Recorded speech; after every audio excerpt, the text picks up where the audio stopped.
When I think about my journey, it's hard to believe how far I've come, really. It all started at Cleveland Elementary. Back then, I was just beginning to discover who I was and what I wanted to be.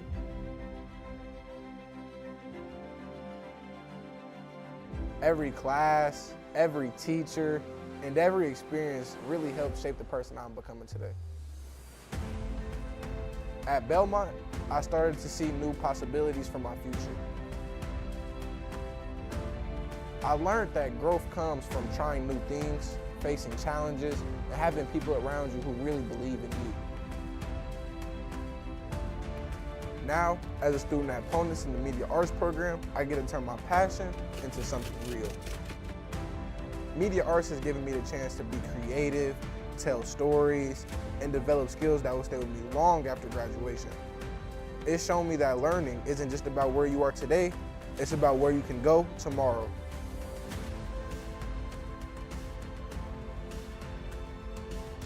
As I look ahead to graduation and opportunities beyond high school, I know that I'm ready for whatever comes next. Whether that means continuing my education or beginning my career. Because every step of my journey has led me here.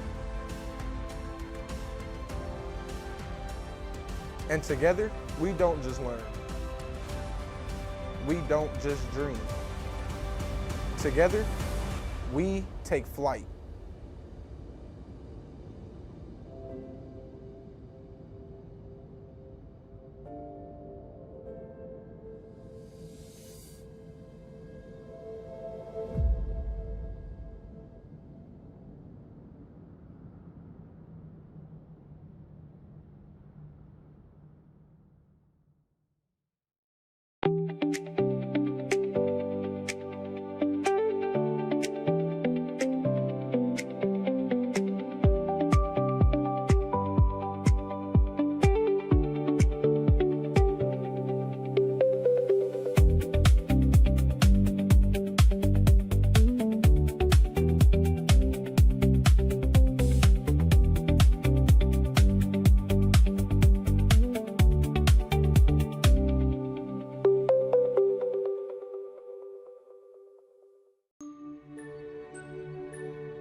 Taking flight is not just reaching the highest point or achieving a goal. It is about the journey that gets us there, the people who help us along the way, and the moments that shape out who we become. To the teachers and staff members across DPS, I want you to know that your work truly matters. Sometimes you may not see the impact you have right away. You may not always know when a student remembers something you said, when your encouragement helped them keep going, or when you made them feel like that they belong. But those moments matter. Because taking flight is not just about where you begin. It is about having the courage to keep growing, the determination to keep going, and the people around you who help you rise. You are shaping the thinkers, the creators, and the trade people and leaders who will carry this city forward. Take flight.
I'm looking forward to working on my education and working on myself and my school.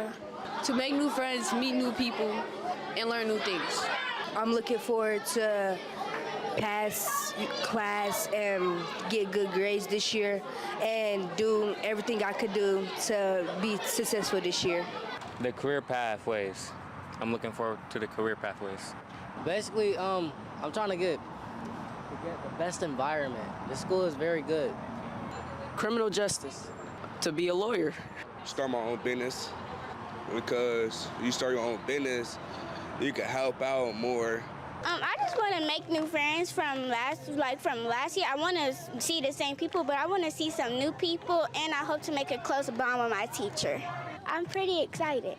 I like art. Making new friends and meeting new people. Be good. I want to be a principal. I'm happy about playing computers and then doing homework. That's the best.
When I think about my journey, it's hard to believe how far I've come, really.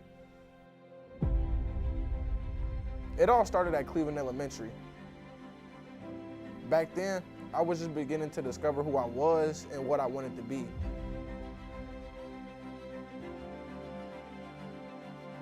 Every class, every teacher, and every experience really helped shape the person I'm becoming today. At Belmont, I started to see new possibilities for my future.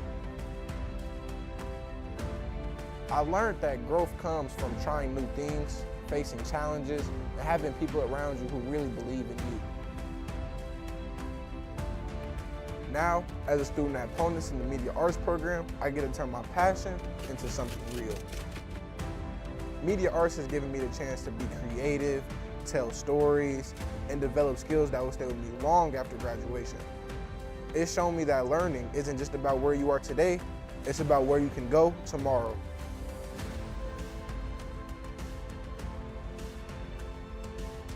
As I look ahead to graduation and opportunities beyond high school, I know that I'm ready for whatever comes next. Whether that means continuing my education or beginning my career. Because every step of my journey has led me here. And together, we don't just learn. We don't just dream. Together, we take flight.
Taking flight is not just reaching the highest point or achieving a goal.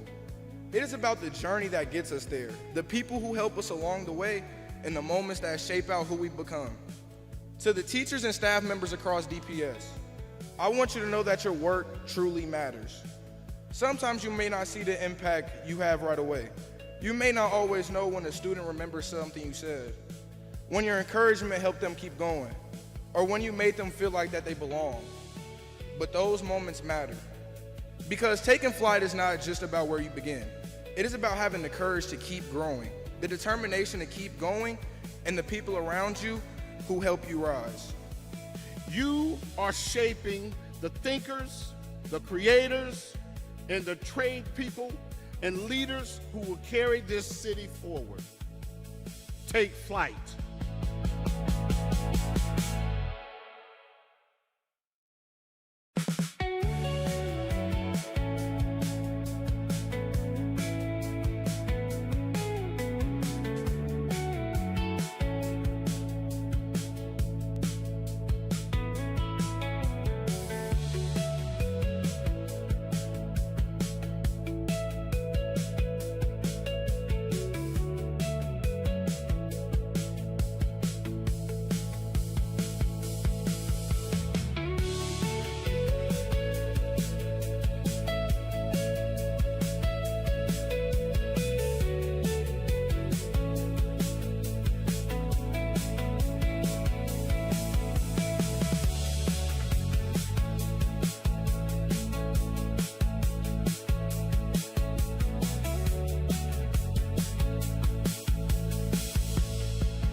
I'm looking forward to working on my education and working on myself and my school. To make new friends, meet new people, and learn new things. I'm looking forward to pass class and get good grades this year and do everything I could do to be successful this year. The career pathways. I'm looking forward to the career pathways. Basically, I'm trying to get the best environment. The school is very good. Criminal justice. To be a lawyer. Start my own business, because you start your own business, you can help out more. I just want to make new friends from last year. I want to see the same people, but I want to see some new people, and I hope to make a close bond with my teacher. I'm pretty excited. I like art. Making new friends and meeting new people. Be good. I want to be a principal. I'm happy about playing computers and then doing homework. That's the best.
I call to order Dayton Public School Board meeting. Madam Treasurer, President Bailey, here. Mr. Lacy. Here. Ms. Garrison, Present. Dr. Goodwin, Here. Ms. Reinhardt, Present. Mr. Smith, Here. Mr. Walker, Have not heard from him yet. 6 present. Pledge of Allegiance.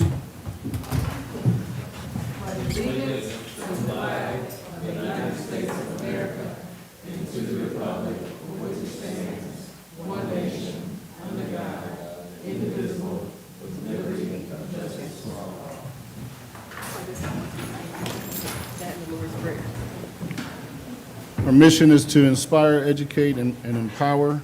Our vision is to inspire, educate, and empower scholars for lasting impact. Purpose is to cultivate a supportive and engaging educational experience. District update. I'm going to give the first district update, and I'm going to ask, thank you, Dr. Bailey, ask Chief Spurlock and Chief Lowry if they have anything they want to add, they can after I'm finished. Dr. Bailey, I want to say that it's been a long time coming, but it's a process. We now have officially brought driver's ed back to Dayton Public Schools. The only school district in the region with the driver's ed was launched today, and within hours we have a couple hundred students who have applied. So safer streets, cheaper opportunity for our students. We win again for kids, KIDS, kids. Dr. Lowry, Chief Spurlock, anything you want to talk about, or you want to just move it along?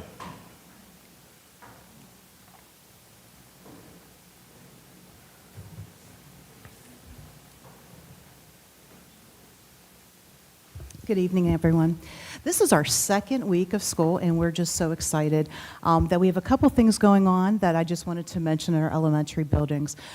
First of all, we are doing a 6-week push for all of our students as they come back in reading to make sure that we have that summer slide and make sure that they are all working on the skills that they need to start off the school year with success.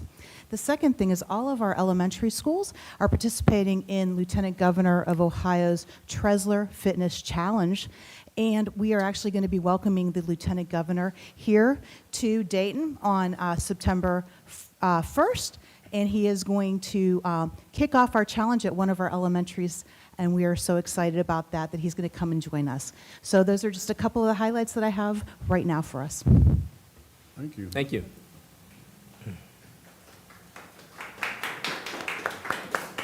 Good evening. I have worked with, I'll say Team Lowry, not necessarily high school, middle school, but I also have a couple of elementary. So working with administrators to make sure that when we present to you all, we have viable data. So when we meet with you all, we'll make sure to focus on teacher absences within those schools, our student absences, how many children are off track for graduation, discipline issues, and parent concerns that have been unresolved. So we'll have that data when we come before you all, and so if you have any other things that you would like to hear, if you'll just let me know and I'll have it prepared. Thank you.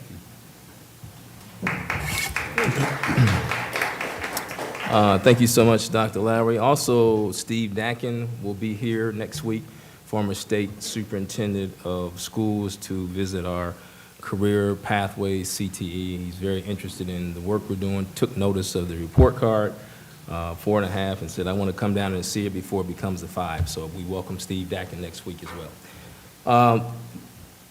Mr. Smith, you asked about the pathways and said, hey, Doc, can you put together a presentation and let me know what's going on out there? So we will do that today.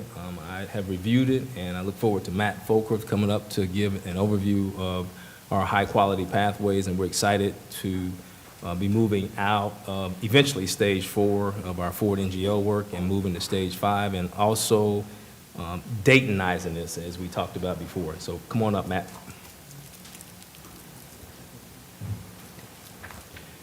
Thank you, Superintendent Dr. Lawrence. Thank you, President Bailey, Dr. Bailey, our board members and our community. I am here tonight to talk about our 10th grade pathways that we are launching for all schools across the district.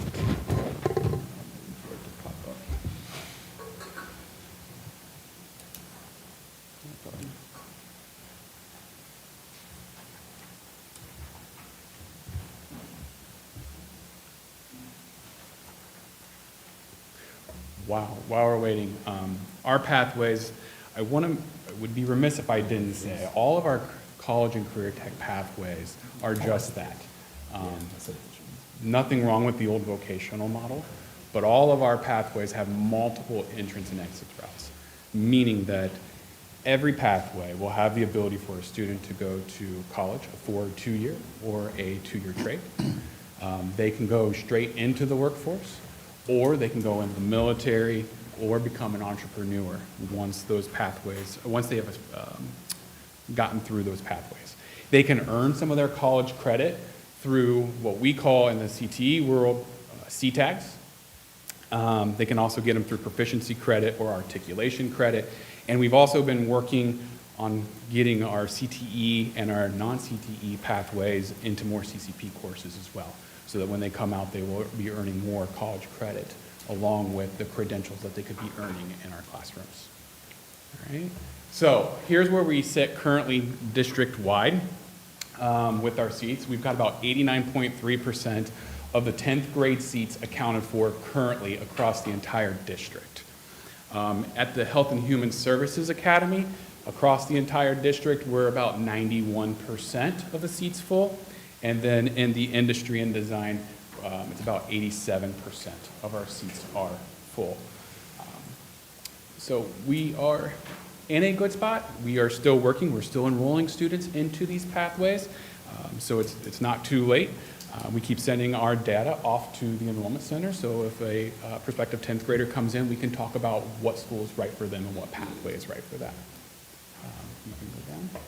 Here's where we're at the building level. Probably no surprise, but Ponitz is at the top because it's the one that most people are aware of currently. It's sitting roughly at about 98%, but we're sitting really well. And what I really want to emphasize here is I'm excited because we have students across the district that want to be at all of our buildings now. Last year, when we were in December or in March trying to get kids excited, some of these buildings didn't have anything. They just had 4 walls. They didn't have a teacher. They didn't have anything in there to get excited about the equipment. So we had to really sell these pathways and get these students excited to attend some of these schools. And we were able to retain, we were able to bring in some students to fill in some of those seats. We still need to bring some more in to make it 100%. But I feel like at the second week of the school, we're sitting in an okay spot here. Next spot. These next few slides are going to break it down for you by building. We have 2 academies for each building. We have the Health and Human Services side, and we have the Industry and Design side. What is also really important to see here is it's not just one particular building or one set of pathways that are starting to become full. It's all over the board. Every school has a pathway that has reached its capacity, and there are different types of pathways as well. We tried to make it to where you could be anywhere in the city and realistically try to get to these pathways. There are some that are at particular buildings, but generally speaking, we have nursing all the way around. It's not the same type of nursing pathway, so we have STNA/CNA, and we have medical assisting, we have surgical tech. We really tried to listen to the community, what the community had to say, what pathways. We also listened to our student interest in building out these pathways for the school. So Belmont here has some really good turnout, especially on the Health and Human Services side. Dunbar, it is practically full, well, with the current pathways that we have. We scroll down to Dunbar here. So the Health and Human Service side is 100% full at this point in time. And then we've only got, 5 seats on the Industry and Design side that are currently available at Dunbar. Meadowdale. As you can see, the Health and Human Services side is it's a very popular one. As most of our students realize that we have 3 major hospitals in the area, and that is a job, so they know that they can rush right into that. So it is a very popular pathway at all of our high schools. And then we have opponents, which is no surprise. Very full at the time. We can take a couple more in there as well in those particular pathways. And we, like, as I'm saying, we are getting emails constantly about, is this pathway open, is this pathway open, having those conversations. So we would still gladly take in a student for any of these pathways that you see here. And last but not least, we have our Thurgood Marshall High School, where we have, biomedical and healthcare again, full.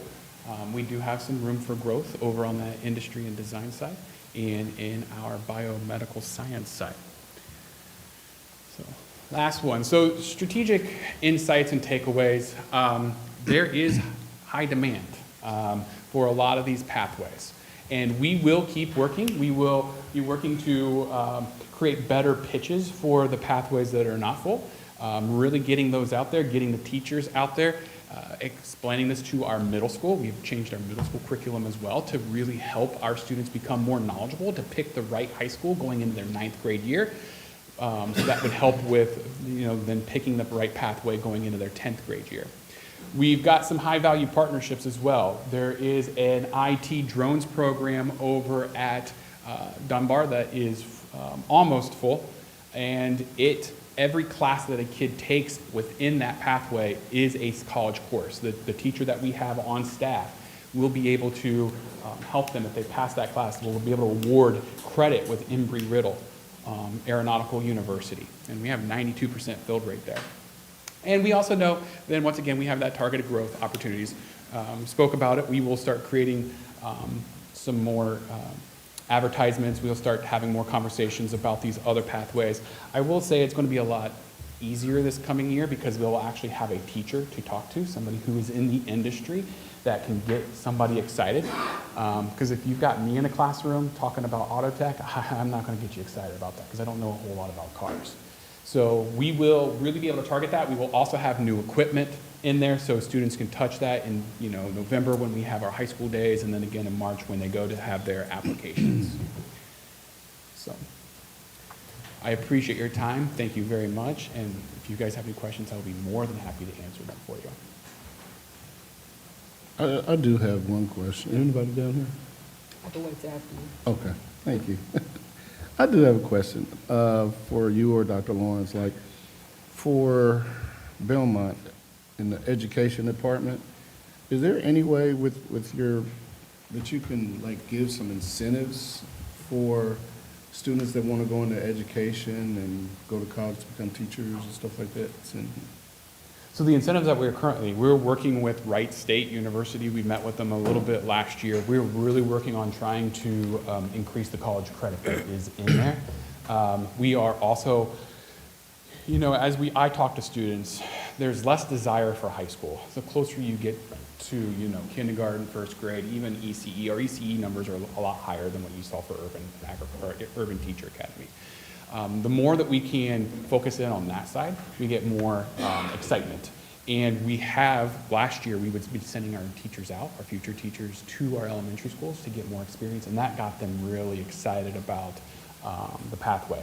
So I think, as we grow, as we have better conversations about teachers, because sometimes we're our own worst enemies, we talk badly about our profession, and kids hear that, and then I don't want to be a teacher. So having better conversations about what are the great things about being a teacher, and then also getting them involved in our classrooms, I think those numbers will go up. And we also have a good teacher over there. So, I think having those relationships will also grow that. Thank you. Dr. Gouin? Thank you. Thank you for the presentation. So just a couple questions. So I'm excited to see that we have the barbering course now at Dunbar, and I know that has been something not only that several of us on the board, I know our former board member, Karen, she was really passionate about us getting that. The question about that program is I know we have CCP that we offer college students, but even the requirement, as I'm in this rabbit hole right now with barbering and cosmetology itself, are there ways for the students to also start attending not only our program, but some of the state certified programs here that gets them to that 1,800 hours? And second part of that question, once they leave here, if they leave here with 500 hours, or do we have any partnerships that we're working on that would accept those hours so they're not starting over to go, they graduate and they're back to square zero here? Because for it to be career tech, we want them to have something they can take, and there are only 2 places in our area that are licensed in the state for barber in particular. But just want to know kind of how we flush that out beyond this moment. Yeah, so I actually forgot to say this, so I want to get this out. Our students who go through the cosmetology program, if they get their cosmetology license, which the students who take it is 100% passage rate. Our teacher who is at Ponens, our 2 teachers there are phenomenal. The other 2 are great too, but they haven't gotten those seniors yet. Once they earn that licensure, they can take that licensure to Sinclair and earn 30 college credit hours as well to become an entrepreneur, to get a business life, or get towards a business degree there at Sinclair. So that is phenomenal. As it comes to getting the 1,800 hours, most of the time our students are able to earn that in the classroom, because they don't only have to do the career tech side, but for cosmetology, they can also include their sciences. While they're sitting in the science classroom, they can also add those hours towards getting it towards that 1,500. With the barbering side, we hired a barbering teacher from an adult barbering teacher, and those are the conversations that we're currently having with that individual to see, you know, if a student does fall behind, how can we help them once they graduate to move forward? I don't know if the hours, I'd have to look, but I don't know if the hours would equate if they can roll them over to the. Then that would be an ask for me, for not only you, but the team itself. Like, our goal is that we're promoting these programs, help them get to that next level. And any type of partnership, because this may also just be state advocacy as well, of if our programs are meeting the standards of the state program, that if they're in these programs, it's a year program outside of here for that, and that's about $14,000 for a potential barber to go, and our cosmetology students is 500 hours for them.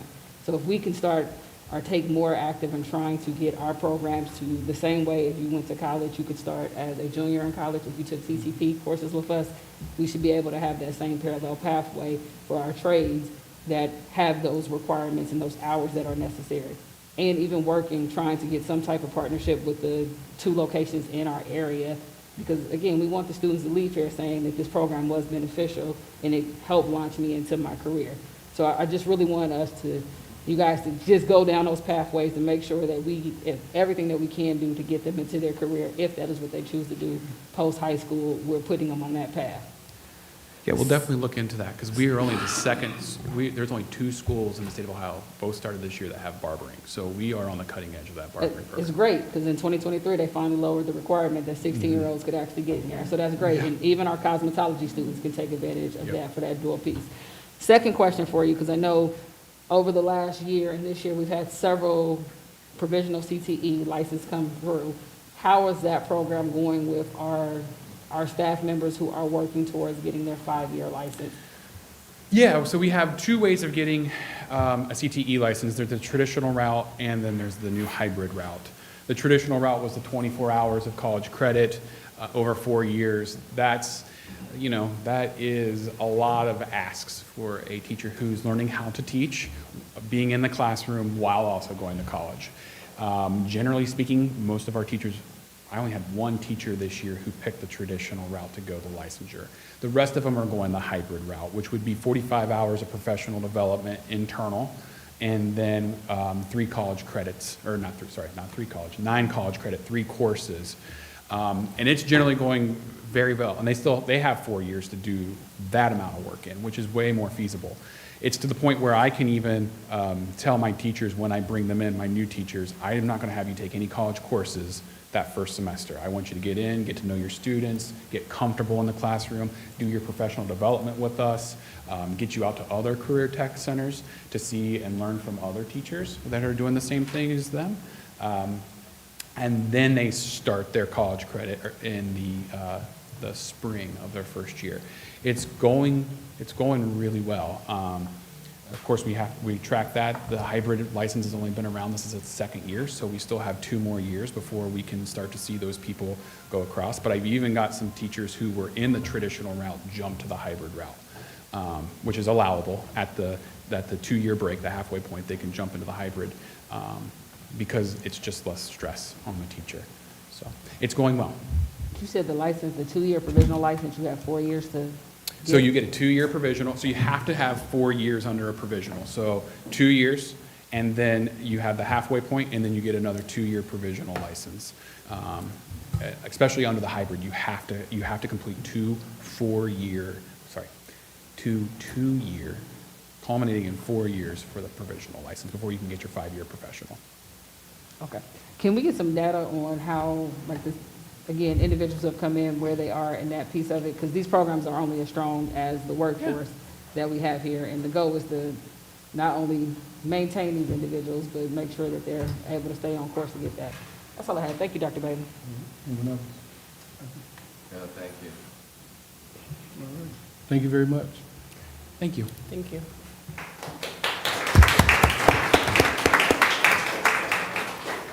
Hearing from the bargaining units.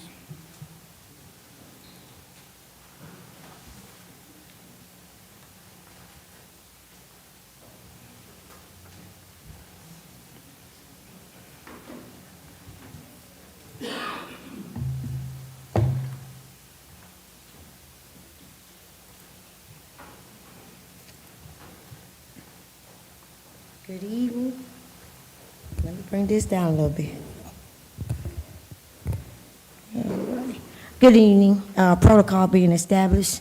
Myself, Marie Winfrey, Local 627 Union President for the school bus drivers.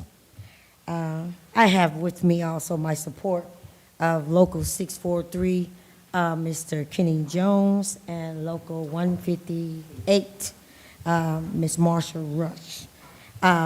Clerical. We're here to discuss some issues that we see still going on, still have not been finished. We still having issues dealing with pay. But before I move further into the issue dealing with that, I want to speak directly to Dr. David Lawrence. Dr. David Lawrence, we've been meeting, having union leadership meetings, discussing issues, trying to implement the collaboration among the district and the bargaining units. And this past week, we received an email after Tony, our field rep, sent an inquiring about things pertaining to our pay, attendance bonuses, paying issues, missing hours, all of that, and you were incorporated into that email, has an email trend of others that's involved in it, including a lot of the bargaining units under OPSI. The question is that when you responded, you added Dr. Jones, which is our business manager, and he's been added into it now, and this was done in August the 10th.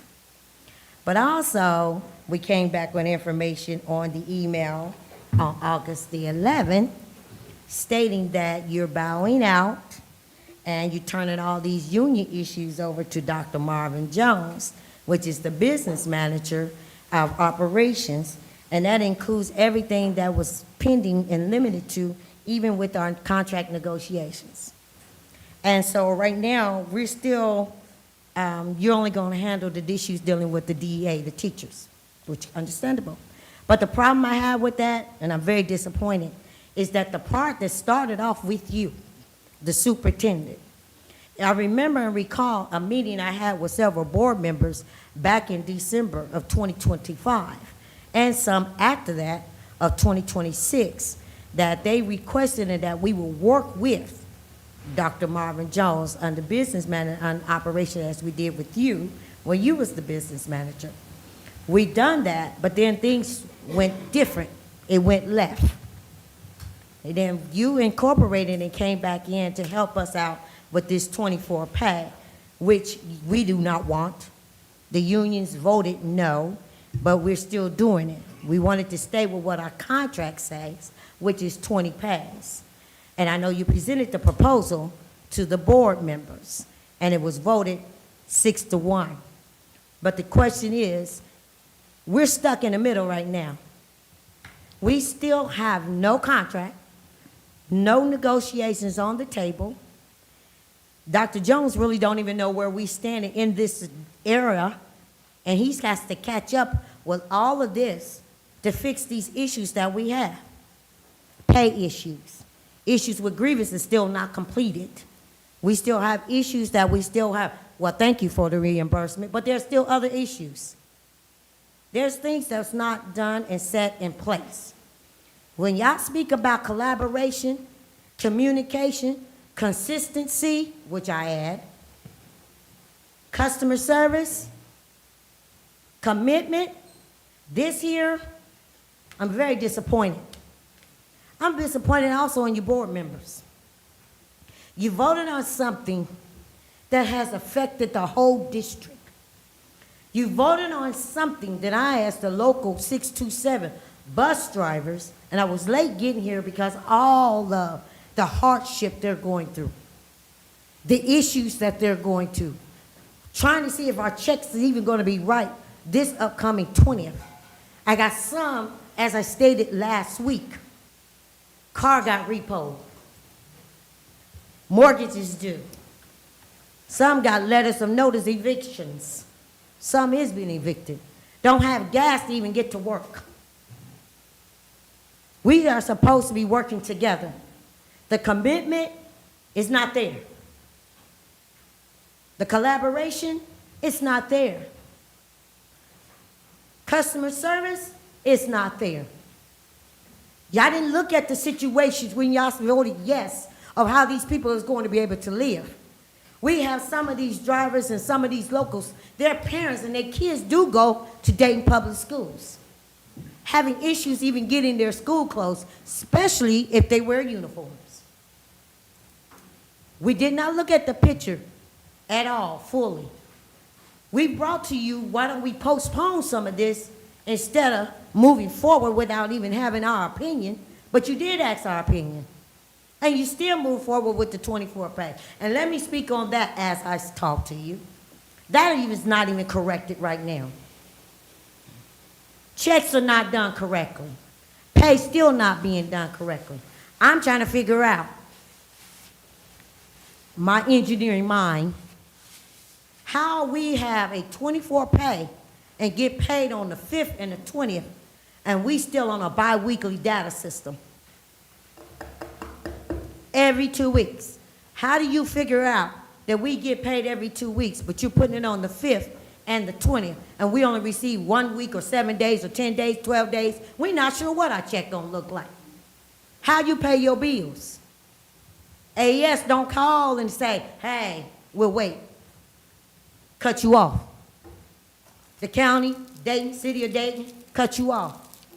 Cars, mortgages, all of that, medical, all of that takes place. It was never really collaborated and communicated correctly. Even if it did take a whole year, it was not done correctly.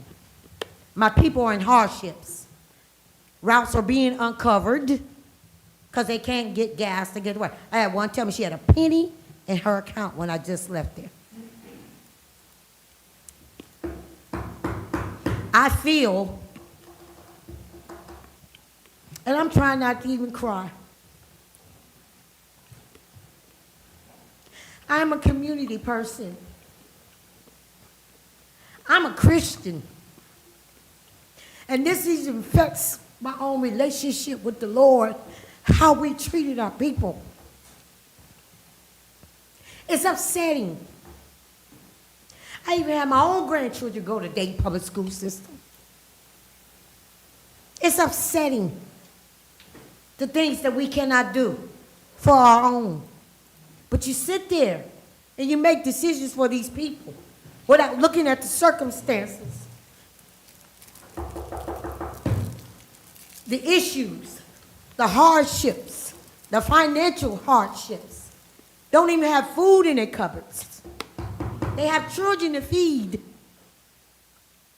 We need to do better. We need to be about the business of doing better. I don't understand. And I'm trying to grasp it. But my request is, and I know the other bargaining units' request probably the same. Hear our voice. We did say no. Retract that vote. Let us postpone this and try it again and educate us and allow us the opportunity to be able to prepare ourselves for the situation that we're in. We jumped ship. We jumped right in with our feet, and there was no lifeguard there to save us. None. You started this in July. People was not even prepared. We wasn't even back to work yet. Wasn't prepared at all for this whole change. And this is a massive change. We need to do better. We need to do better. As a district, we really do need to do better. As you board members, I need you to look at your people, your members, your employees. Look at us. And I mean, look at us. Look at us. We're going to lose some, but we don't want to lose them. But look at us. We're suffering.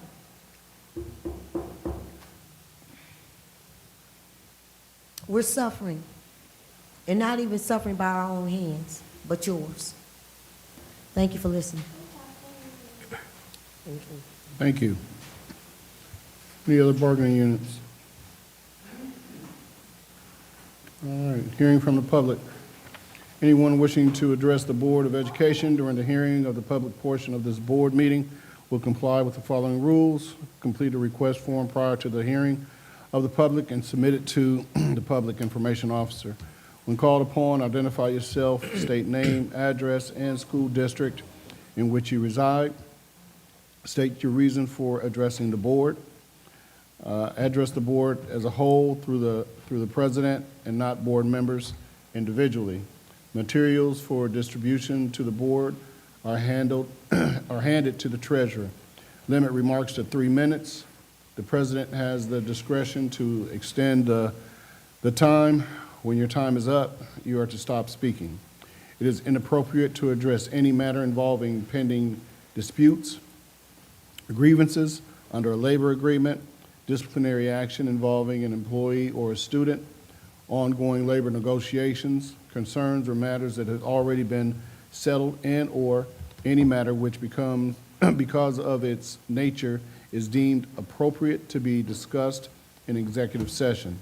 The purpose of the public hearing portion of the meeting is for members of the public to express viewpoints and public concerns.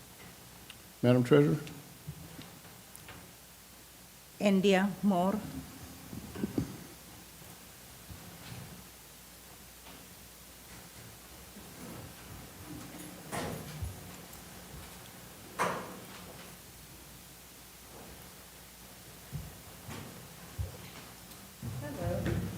India Moore.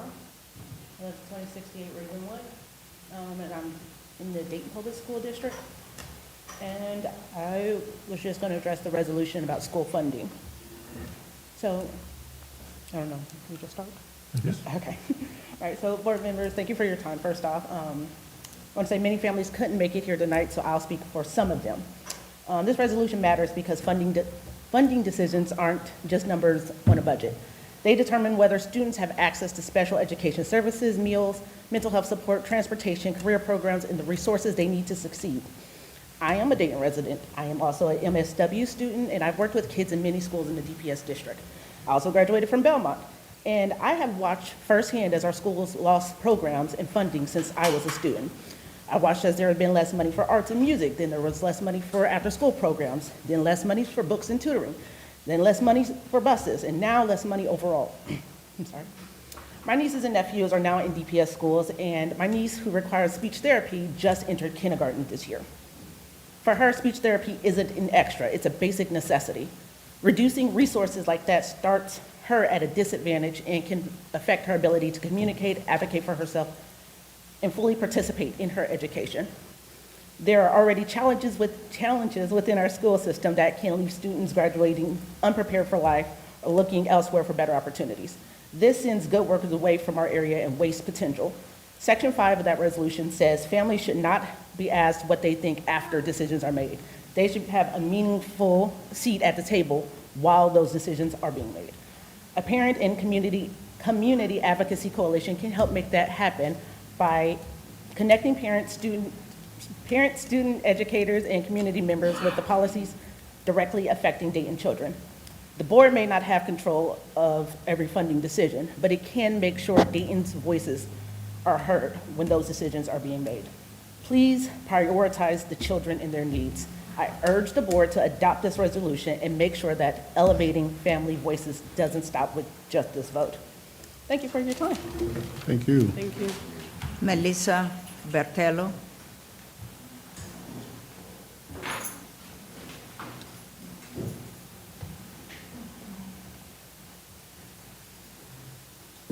Good evening. Melissa Bertolo, 1137 Harvard Boulevard, Dayton Public School resident. So good evening.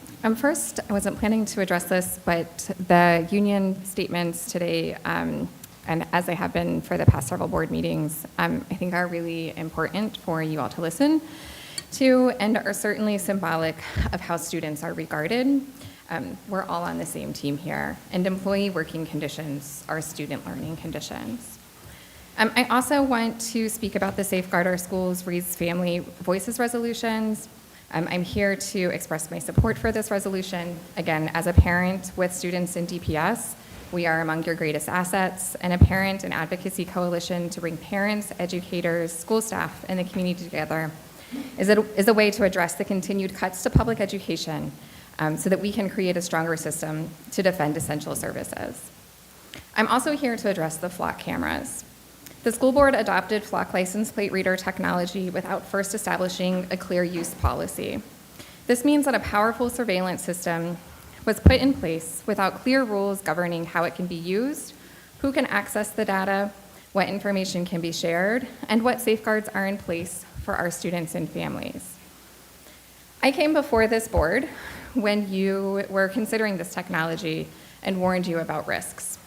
I encouraged you to establish safeguards before moving forward. This was in 2023. My last communication was that the DPS legal team had not yet drafted a policy, and there wasn't a reason for me to attend a policy meeting yet. So hopefully something soon would happen so we could have a starting point. That was in November of 2023. This year, I've asked DPS for the audit log so the public can understand how the technology is actually being used. I received records showing searches conducted by the Dayton Public Schools, but not records showing how outside agencies have accessed DPS data. And even the records that DPS provided have raised serious questions. They include reasons such as more than 200 searches for a test, as well as searches with JHJGJ, which appears to be a random keyboard characters. These are not meaningful explanations for why someone has accessed surveillance data. Schools should be places of trust, not surveillance. Putting flock cameras throughout our schools means recording the movements of everyone who drives onto or near school property. That does not make every family safer. It creates a system that treats everyone as someone who needs to be watched. Immigrant families should not have to wonder whether coming to school could expose them to immigration enforcement. And we already know that that has happened here locally, that immigration enforcement agencies have used flock systems in connection to their enforcement activities. ALPRs also contribute to over-policing. A camera hit is not evidence that someone committed a crime. License plates can be misread, and surveillance data can generate investigative leads about people who have done nothing wrong. Schools should never become places where students and families feel watched, tracked, or Madam, unsafe. time is up. Thank you. Thank you. Alexis Rene.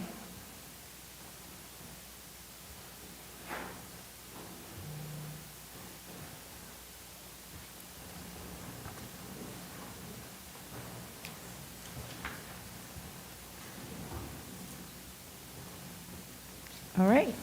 Hello, I'm Alexis. I am a resident, Dayton Public Schools. This is my son, Xavier. He is in 3rd grade. He wanted to come up. He said, I'm nervous to speak, so I'm not going to say nothing. So I'm here to talk about a resolution that you all have received, that you have been able to talk to each other about, hear some information from community members about why this is important to us. And it's safeguarding our schools and raising our family voices. We want to protect our schools, and it's more than just responding when the funding is threatened. It's about making sure that families have a way to be a part of what happens next. So we see that DPS is looking for ways to maximize funding. You know, we as the community, we see that you guys are doing work, but we also know that there's a lot going on with funding being cut. You know, there's a lot of expenses. Our schools were shortchanged $65 million. And what that means is for our kids to be able to go to school, which includes them having breakfast, them being able to have soap in the bathrooms, tissue in the bathrooms, having things after school to eat, our schools were shortchanged $65 million to help our kids.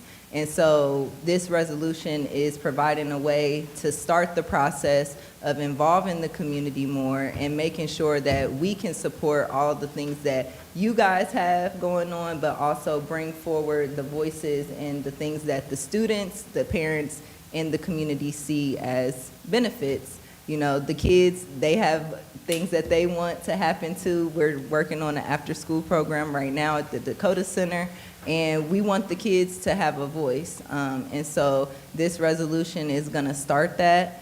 And so we just want you guys to really think about supporting it. We hope you all support it unanimously. And we are open to questions and all the good things. Thank you. Thank you. Kiana, welcome. Kiana.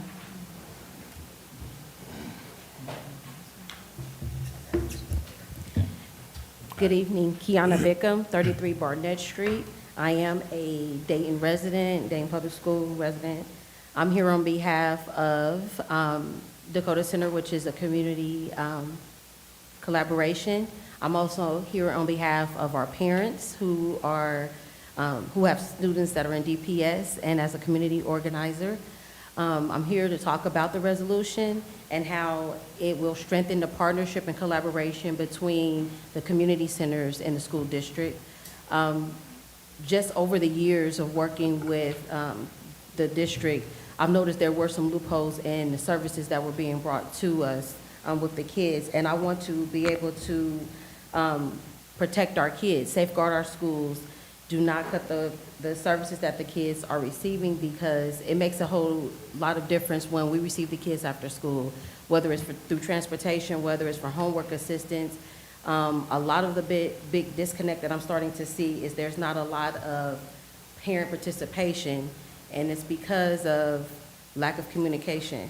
So what I want to do is to bring awareness to the board that please adopt this resolution so that our families and our kids will not get left behind and they do not lose their services.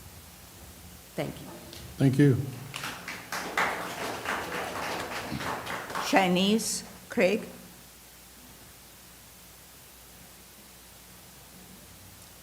Chinese, Craig. Kimanu Watanza. Kimanu Watanza.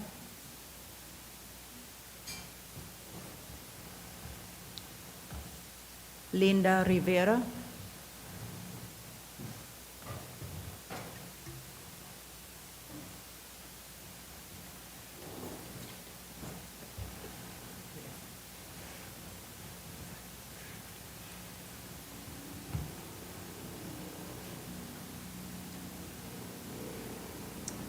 Good evening. Good evening to the superintendent, to the elected officials of the board, and good evening to every other important person here this evening. My name is Linda Rivera.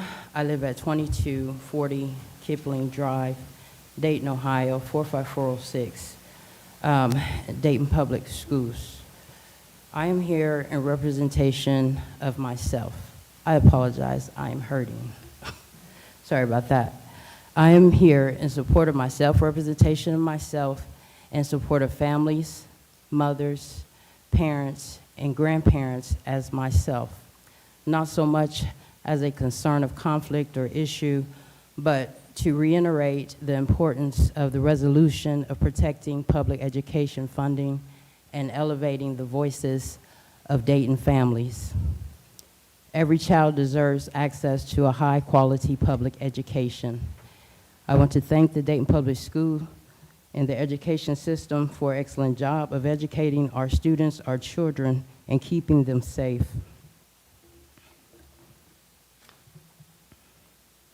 This here resolution, it helps to continue to create safe spaces for our students, for our children, not just physical spaces, but for safe spaces for mental health, the intentional and collaboration of people that they can trust for advocacy, they can trust for support, they can trust for guidance, and seeing this in real time during their important time in life and growth and development.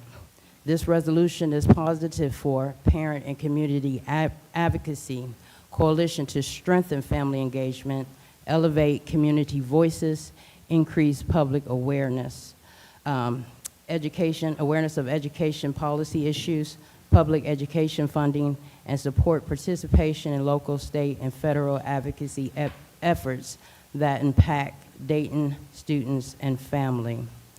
I am motivated for this resolution as far as it encourages collaborations among parents, among caregivers, among students, and among educators. I feel that this is important as far as when issues and problems arise, parents not only have to know on the back end, but can be in the front end of it and be able to help support in these issues as well, issues and concerns as well. To be able to help with the solutions and to know of these problems and to be able to support each other in this here area. Me, myself, as being a parent, my son is just entering into the school year, but I have been affected close with my family as far as before any of these projected cuts even happen, of staff being short. I took off Monday. Next time it's your turn Thursday to take off for someone to be there for my nephew to be able to get the education that he deserves. But I feel with having this resolution, there are parents, community members that have experiences that may be able to step in. Finish your statement. Thank you, I appreciate it. You guys have a great evening. All right. Tyler Ford. Tyler Ford.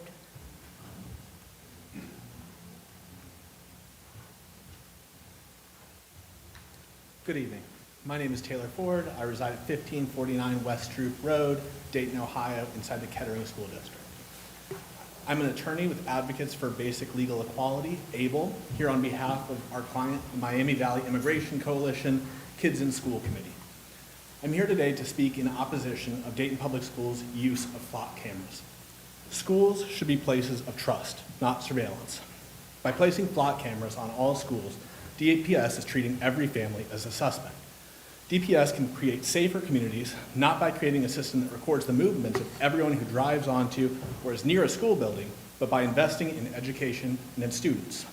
Other targeted measures can be created that don't assume that everyone is the suspect. We'd like to echo the concern already raised tonight that DPS adopted this technology without even establishing a use policy. Our students, families, and community deserve accountability and transparency for any misuse of this technology. By adopting this surveillance technology without ever establishing a use policy, it means there are no rules governing it. Immigrant families should not have to worry that by coming to school, that could expose them to immigration enforcement. We already know that agencies search flock databases on behalf of ICE, and that despite policy restriction immigration searches, the City of Dayton's flock databases were searched over 7,000 times for immigration-related purposes. Those cameras put Dayton Public School students at real risk. Further, automated license plate readers like flock cameras contribute to over-policing. They are about who gets watched, not just who gets arrested. A camera hit is not evidence that someone committed a crime, and automated license plate reader systems are known to misread license plate. Repeated surveillance, police questioning, stops, and investigations affect how safe people feel participating in public life. In conclusion, school should never be a place where students and families feel uncomfortable attending, and we call on the board to bring the flock contract back to a vote and end it today. Further, you need to make a policy decision to cover the cameras in the interim like the city of Dayton did. Thank you. Thank you. Missy Carla Squire.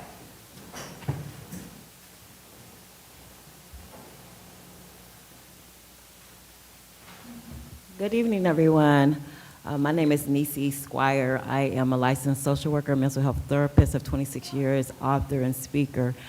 I am very passionate about our young people, and I believe that they need even more opportunities to be able to develop skills that will address healthy relationships, address self-worth, address resiliency and confidence that they need to make positive decisions.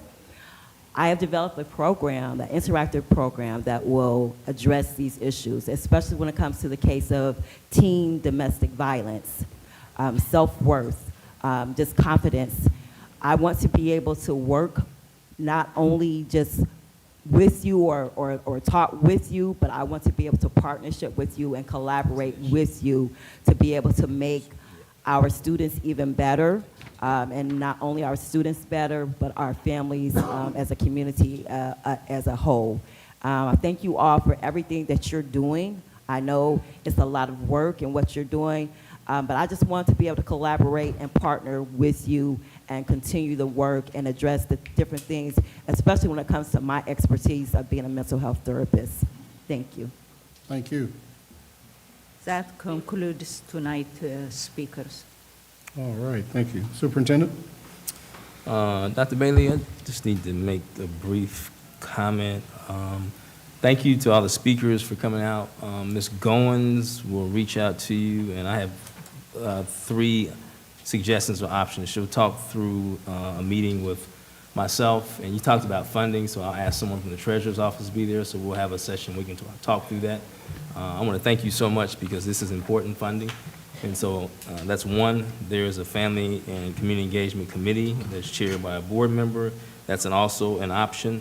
And then we have another group, CLP, which is also working in the same space you are as well, to advocate. So maybe we can all get together. I'd be happy to host or chair that. So Ms. Goins just stepped out, but she will coordinate all that in the very, very near future, like the next week or so. And Dr. Bailey, real quick, an update. We have there's over 400 families who are now inquiring about driver's ed, so job well done. All right, great. All right, I want to start with 2 things. I need to request a waiver of the 48-hour rule to present the following administrative appointments: item B2, B3, C7 through 10, C13, and F33. I'm sorry, go ahead. Go ahead. I do need to add that I'm going to thank the board for last week, the 132 staff members who you took care of the benefits deduction error that we had, but we found 35 more. If you want more details or information on the why behind that, that will be Madam Treasurer. So that means those 35 folks, I would ask that we do the same thing we did for the 132 last week. That would add another $4,800 estimated, $4,800 to what we paid last week. So moved. Second.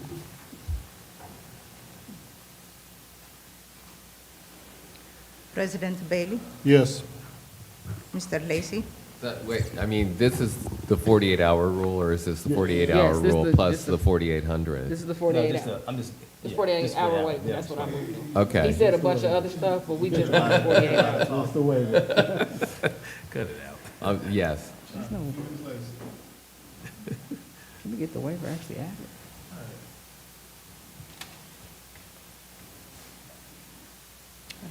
I said yes. We're doing the 48-hour rule. okay. Ms. Garrison, Yes. Dr. Goodwin, Yes. Ms. Reinhardt, Yes. Mr. Smith, Yes. 6 yeses. I recommend the approval of the following items: B2, B3, C7 to C10, C13, F33, and the additional benefits that I just mentioned. So moved. Second. Comments or questions? And by the additional benefits, you do mean the 4,800 that you just mentioned? Yes, thank you, Okay. Board Member Lacy. 4,835 staff members. They should 35 be staff. listed. Is that with- somewhere on here? Ms. Kidd, is that, are the 35 staff members on there? Thank you so much.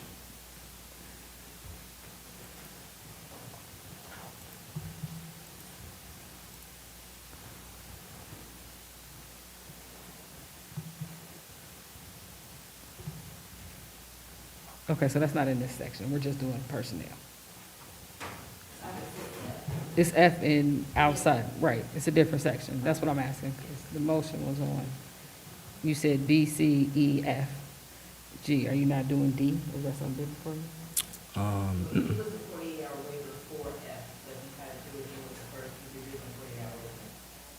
No, what he just said right now was B, C, E, F, and G, and I'm asking. No, D should go too. B, C, D, E, and F. And G, and G, and G, and G, and G. Okay. It's all right. So for clarification, we have B through G, but not 6F, just B through G, correct? That is correct. Thank you. Any Not 6. comments, concerns? Madam Treasurer? President Bailey, Yes. Mr. Lacy, Yes? Ms. Garrison, Yes. Dr. Goodwin, Yes. Ms. Reinhardt, Yes. Mr. Smith. Yes. 6 yeses. Uh, So we voted separately? 6 yeah. Yeah, 6F? yeah, that should be separate. We're on H now. That's the next one. Yeah, H. Okay. After July 10th. Yep. I recommend the approval of the following after July 10th. So move. Second? President Bailey, Yes. yes. Okay. Mr. Lacy, No. Ms. Garrison, Yes. Dr. Goodwin, No. Ms. Reinhardt, No. Mr. Smith. No. 4 no, 2 yeses. Dr. Bailey, I'll ask the board to take a look at budget information. You and Board Member Lacy, we have finance today. If you have any questions, we can answer them now or via email. Any questions or concerns? All right.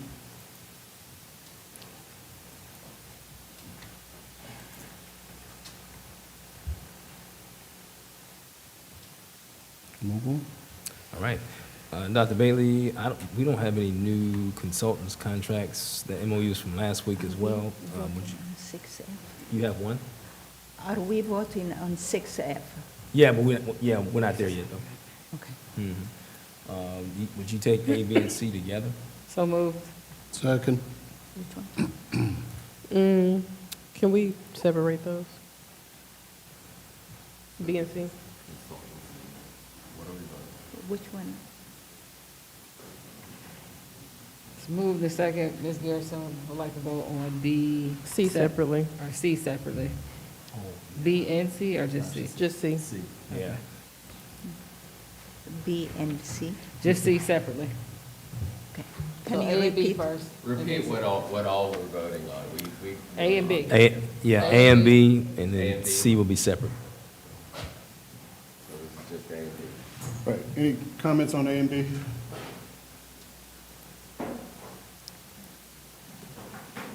And No comments, Madam Treasurer? Okay. Dr. Bailey, Yes. Mr. Lacy, Yes. Ms. Garrison, Yes. Dr. Goodwin, Yes. Ms. Reinhardt, Yes. Mr. Smith. Yes. 6 yeses. Now we're voting on C. That's correct. Any questions or comments? Madam Treasurer?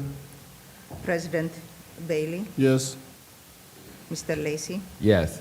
Ms. Garrison, Abstain. Dr. Goodwin, Yes. Ms. Reinhardt, Yes.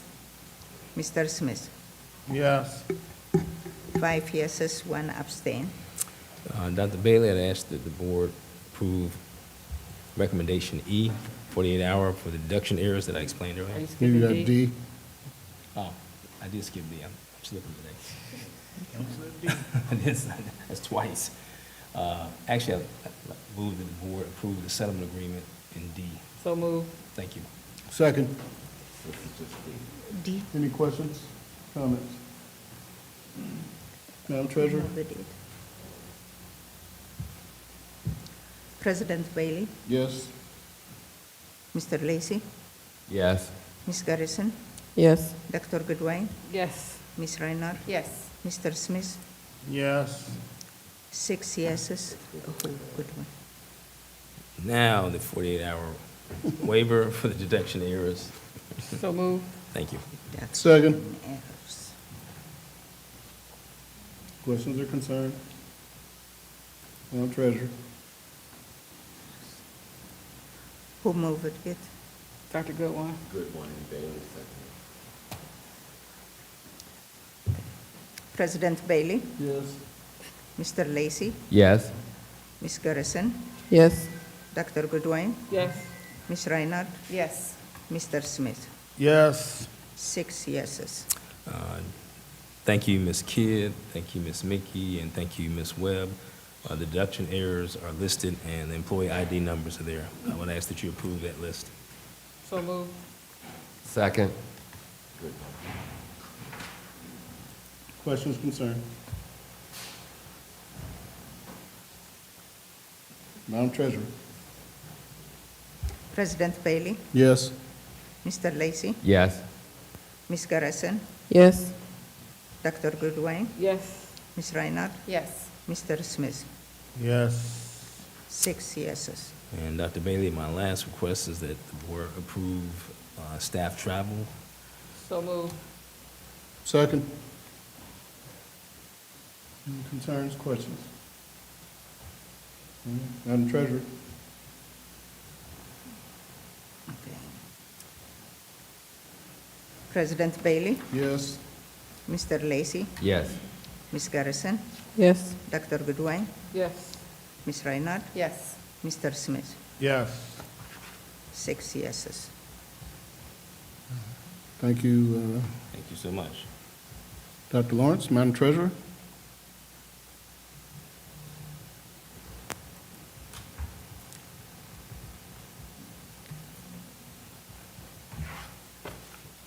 Okay, I have a presentation for the 5-year forecast.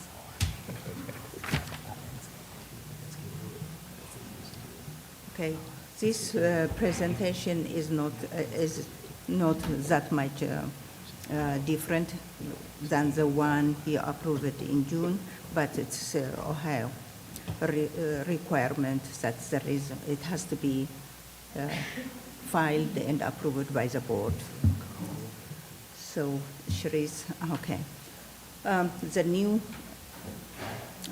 new August and February forecast filing deadline inhibits accurate forecast. The reason why I'm saying is that February 2026 forecast, no data on House Bill 186 and no data the first half tax settlement. August forecast 2026. We have no second half settlements to verify payments of taxes for potential major adjustments. New forecast rules needs baseline for baseline year to match the district final appropriations. State law final appropriations have to be completed by September 30th. The August forecast should be no earlier than September 30th, not August. February forecast update will We will likely never have the final first half settlement, a complete mismatch for the key data. In state budget years, sitting governor state budget deadline is January 31st, newly elected March 15. We will have little or no idea about being proposed. With former May date, we would see the governor's proposal, the House, and the Senate for an idea what state funding may be in the future. It appears the decision to move the filing data from November and May was an ill-conceived, confusing, and convoluted new tax law. New forecast filing deadline not aligned to data needed for accurate forecasting. As you can see on this chart, we are mandated to file February 28th and August 31st. Our settlement comes mid-April for the first half, and for the second half, October, mid-October. Look, and the appropriation for the state, it is in September. So it's a complete mismatch. Now let's talk about new legislation, targets property taxation. Governor signed into law 4 pieces of legislation, December 19, 2025. House Bill 129, House Bill 186, House Bill 309, and House Bill 335. New laws took effect March 19, 2026. House Bill 129 should not impact our district as we are not on a 20 mil floor, and our levies are affected by House Bill 920. House Bill 920 freezes from voted levies at their level at that time. DTE Form 186 and DTE certified tax credit factors show we are not impacted by House Bill 186 clawbacks. But House Bill 309 allows county budget commissions to reduce or override voted levies for school districts to limit collections. This is likely to be implemented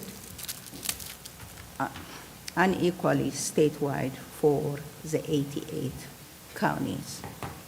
House Bill 375 limits inside millage, grows on appraisals and updates that will affect us.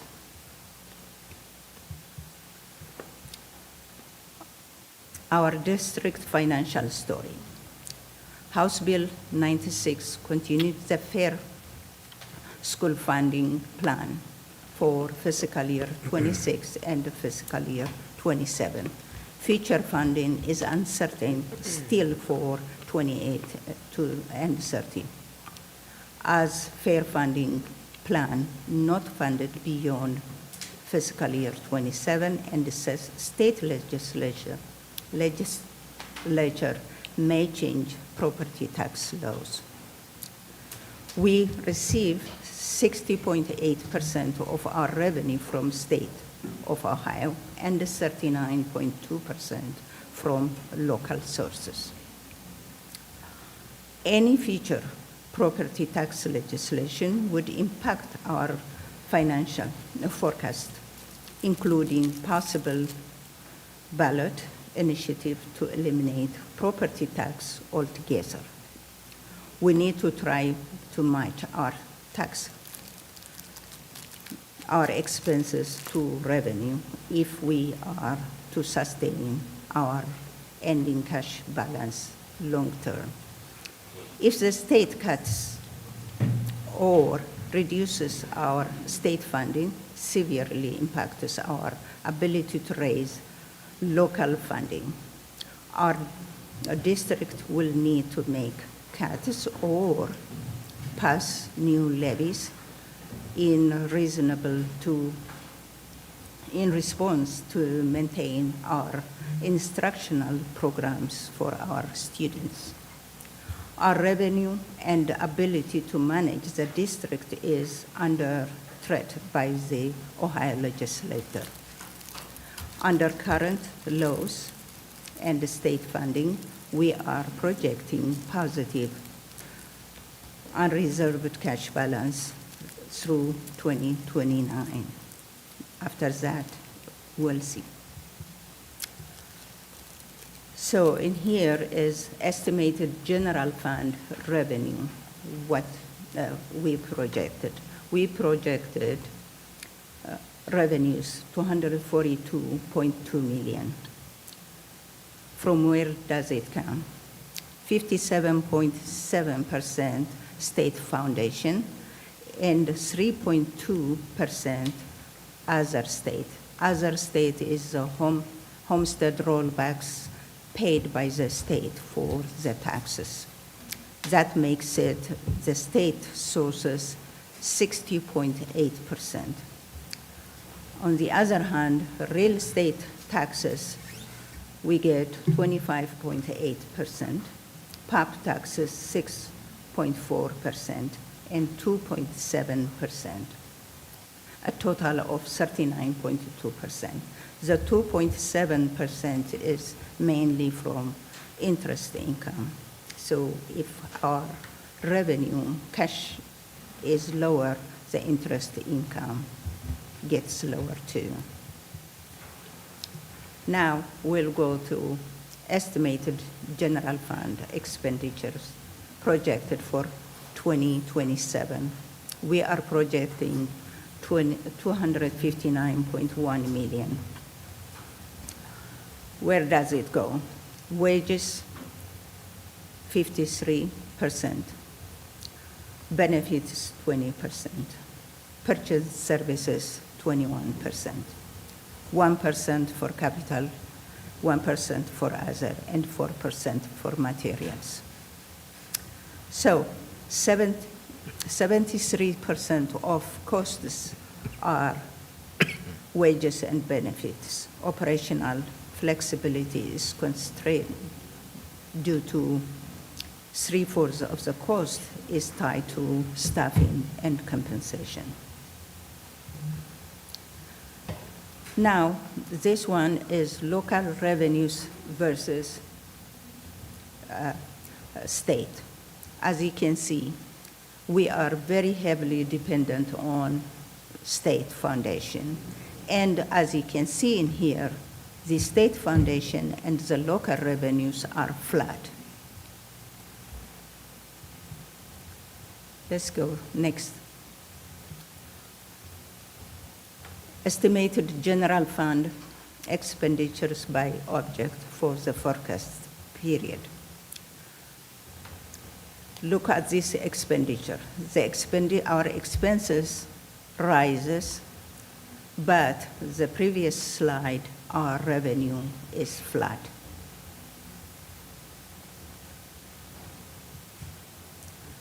Let's go next. Revenue expenditures and cash balances. As you can see, the red is our expenditures, rises, and our revenue is blue, it's flat. Because of that, you can see our fund balance goes down. Expenses grow at 3.2% compounded annual growth rate, while revenue remains less than 0.08%. Cash reserves remain positive through 2029, but drop sharply as operational spending outpaces revenue. Deficit diminishes the district's reserve capacity, leaving the board fund balance reserve policy unfulfilled in the later years. Now we'll go to ending cash balance as true cash days. So in this one is GFOA recommends 60 days of unencumbered reserve. But as you can see, in year 2029, we go less than 60 days. Structural budget alignment is necessary prior to 2029 to maintain healthy operational liquidity.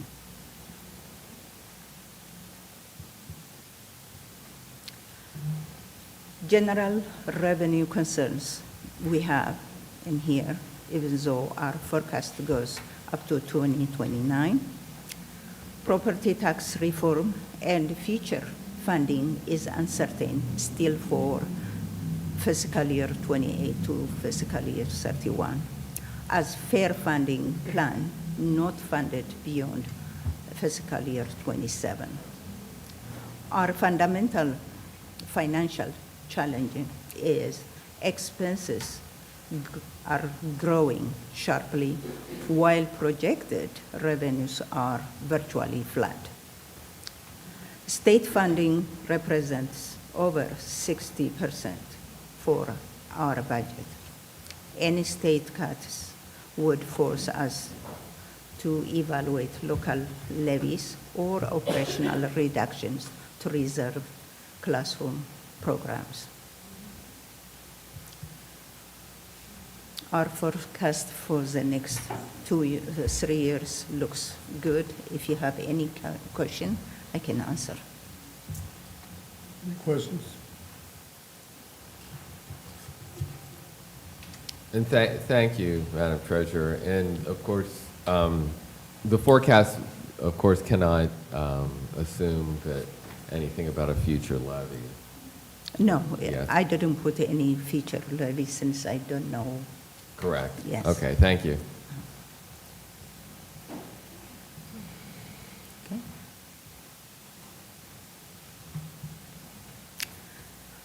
So if you don't have any questions, I have a recommendation.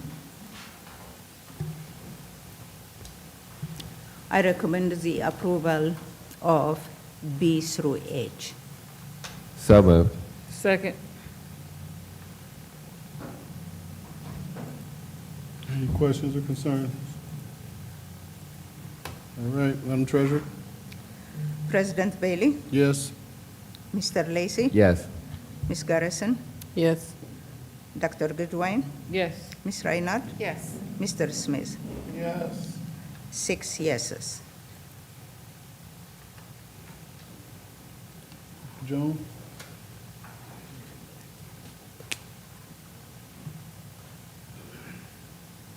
Thank you, Madam President. First, I'd like to recommend ratification of the following classified exempt appointments. So moved. Second.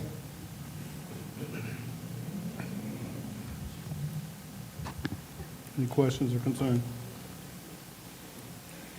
Madam Treasurer? President Bailey, Yes. Mr. Lacy, Yes.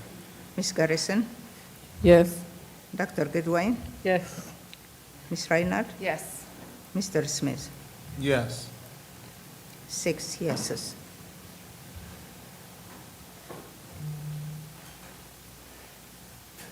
Okay, next, I'd like the board to ratify the following contracts. So moved. Second. Question? One follow-up. Dr. Jones, can you follow up on the hot skip drive that I asked you about last week? Yes, this is, I actually misspoke. This is a new contract, third-party transportation services to supplement the current provider who had trouble meeting the needs of our students last year. This is a ride-share program, so we pay per ride. Ever Driven in 25, 26, they've been our provider. You know that. but they transported 79 students at around $70 per day,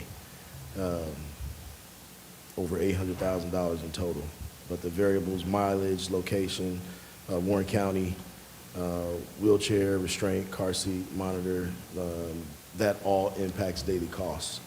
And then the AI optimization aspect of it, our current agreement with RouteWise is to provide AI-assisted route development and optimization services for our logistics team. Planning for the 26-27 school year started with test runs on the 25-26 routes with 26-27 bell schedules. But provided routing options that included 113 route solutions to 145 routes. Provided 53 stop consolidation recommendations and incorporated into the latest models. Identified 7 route overlaps between 10 and 15 minutes, impacting roughly 350 students.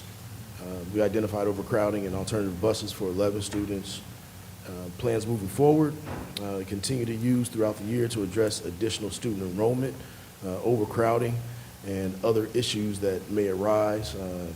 Increase feedback opportunities from the logistics team and RouteWise, assist with the 26-27 school routes, summer routes rather, and then begin modeling 27-28 routes in early 27, school year 27. So Hopskip is gonna do all that for you guys? I just thought they was transferring.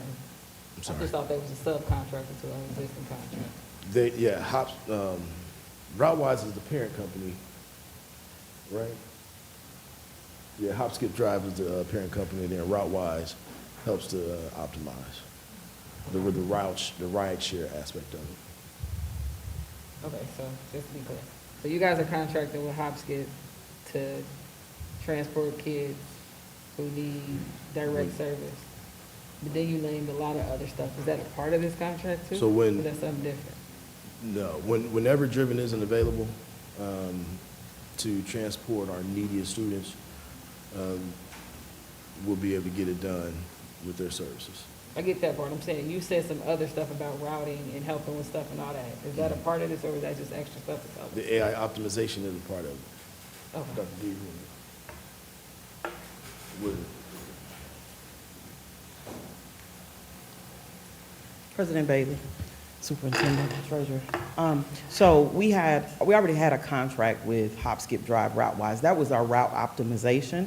And this is a new contract that is simply for the transportation. So we have up to $100,000 when we need to utilize this company for the rides. They are the same company, but they provide 2 different services. Okay, can you guys just send me the contract so I can just read it? Yeah, I'm they're very two- confused by what both of y'all saying, but I just shoot me the contract and I'll just read it. back. Okay, there are 2 contracts, so. Shoot me both of them. Both of them? Just Okay. want to read them. That's all right. Thank you, Dr. Bailey. Anyone else? All right. Madam Treasurer? President Bailey, Yes. Mr. Lacy, Yes. Ms. Garrison, Yes. Ms. Reinhardt, Yes. Dr. Goodwin, Yes. Mr. Smith. Yes. 6 yeses. President Bailey, can we do resolution C and D together? Sure. Okay. So move. Second?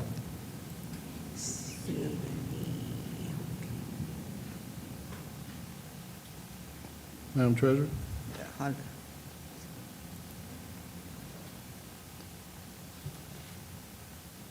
President Bailey, Yes. Mr. Lacy, Yes. Ms. Garrison, Yes. Dr. Goodwin, Yes. Ms. Reinhardt, Yes. Mr. Smith. Yes. Any questions or concerns? That's C and D. All right, Madam Treasurer. We did. Yeah, we just Oh, I voted thought on we it. was, I'm sorry. I done got tired. I thought that was just to combine them. All right, thank you. Oh, you're on E. Yes, sir. Recommend ratification of the following memorandum of understanding with Local 156, our mechanics. Any questions or concerns? So moved. Second. Yeah, let's go, look, in my head. All right. Madam Treasurer? President Bailey, Yes. Mr. Lacy, Yes. Ms. Garrison, Yes. Ms. Reinhardt, Yes. Dr. Goodwin, Yes. Mr. Smith. Yes. 6 yeses. Next, I recommend ratification of the following resolution. It's a settlement agreement. So moved. Second. Any questions or concerns? Madam Treasurer? President Bailey, Yes. Mr. Lacy, Yes. Ms. Garrison, Yes. Dr. Goodwin, Yes. Ms. Reinhardt, Yes. Mr. Smith. Mr. Smith, Yes. 6 yeses. Board President, members of the board, at this time, I am requesting a waiver of the 48-hour rule to present the following resolution granting an easement to the city of Dayton at Louis Troy. So moved. Second. Questions or concerns? I wait till we get to the easement. No. All right. Madam Treasurer? President Bailey, Yes. Mr. Lacy, Yes. Ms. Garrison, Yes. Dr. Goodwin, Yes. Ms. Reinhardt, Yes. Mr. Smith. Yes. 6 yeses. Thank you. I recommend ratifying the following resolution, again, granting an easement to the city of Dayton at Louis Troy. So moved. Second. Dr. Goodwin? Couple questions on this easement. One, there is no Exhibit A, so does that exist? And then second, why would we grant an easement with no compensation back to us? Like, what's the benefit to the district? Right. That's a good question. Okay. Yeah, again, why wouldn't we receive something back from granting an easement? It was actually part of the Safe Routes to School that we discussed a couple of years ago. Students on their bicycles getting to and from home and school. So this provides a safe path from their respective neighborhoods to Louis Troy. So who would be charged with maintaining the easement? You know what? City of Dayton. Is that in an agreement somewhere? Yes. It's not in this agreement right here, that's before us. Okay. I'll get that info. No, this just say we're giving away a free easement. We have two. Yeah, I don't have. Yeah, all of any them aren't other- there. All the documents aren't there.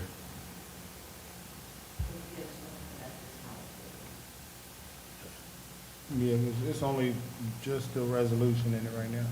But this is something, I'm not sure whose motion this is, but is it, first off, is there a time limit on this one? Because if it was, why didn't we get it last week?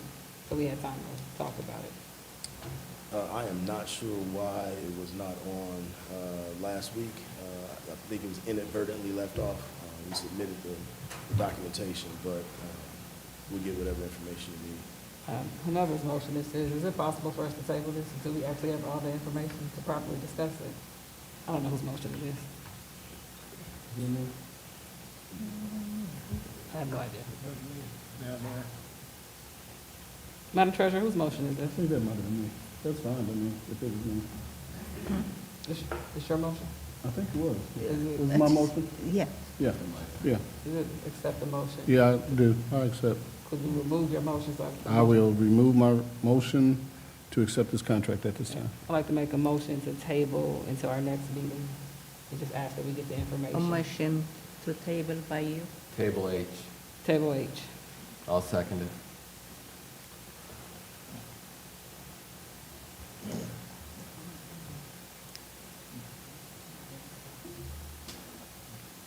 All right. Okay.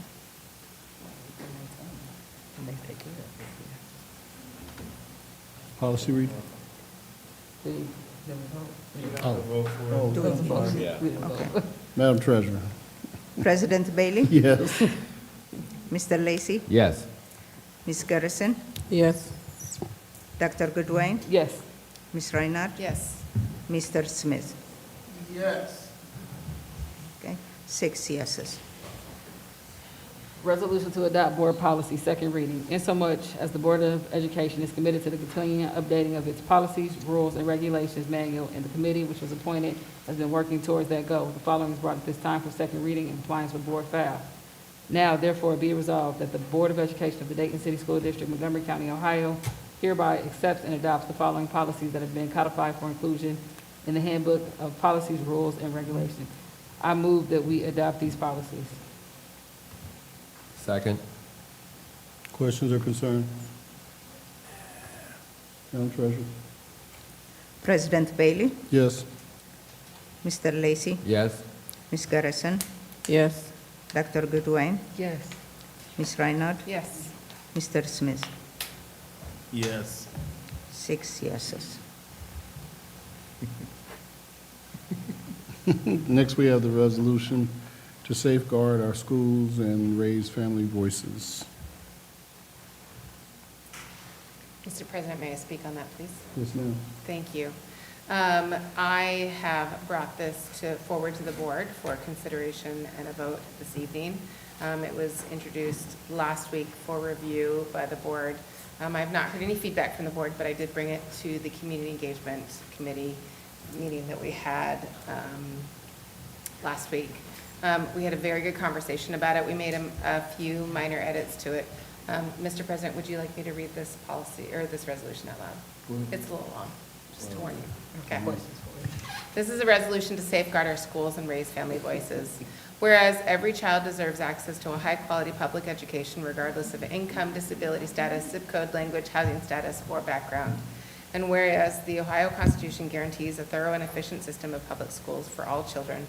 And whereas Dayton Public Schools serves over 13,000 students and families who rely on public education, not only for academic instruction, but also for special education services, school meals, mental health and student supports, transportation, before and after school opportunities, career preparation, and other essential resources. And whereas federal education funding supports critical programs and services for students and families, including Title I services for students from low-income families, Individuals with Disabilities Education Act services for students with disabilities, English learner supports, educator development, student mental health, and school safety initiatives, before and after school programming, services for students experiencing housing insecurity, literacy initiatives, and career and technical education.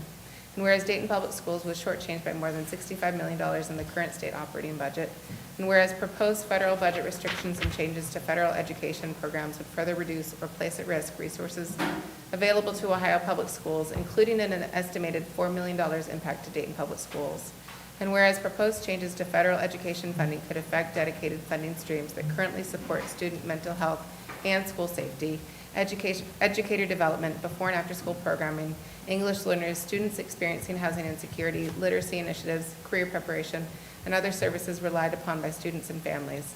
And whereas reductions in public education funding will place additional strain on students, families, educators, school staff, community partners, and local taxpayers while limiting access to programs and services that help students learn, remain supported, and succeed. And whereas strong public schools are essential to Dayton's economic future, workforce development, public safety, family stability, and overall community well-being. And whereas parents, caregivers, students, educators, school staff, and community members possess valuable lived experience and insight regarding the educational needs of Dayton students and should have meaningful opportunities to inform local, state, and federal education policy discussions. And whereas meaningful family engagement extends beyond participation in school activities and includes empowering parents and caregivers to understand available resources, identify barriers, help develop solutions, advocate for their children, and participate in decisions and policy discussions affecting students and family. And whereas Dayton is home to parents, caregivers, educators, faith institutions, service providers, nonprofit organizations, advocates, and other community partners with experience, knowledge, relationships, and resources that can strengthen support for students and families when opportunities for collaboration are clear and accessible. Now therefore be it resolved that, number one, protect public education funding.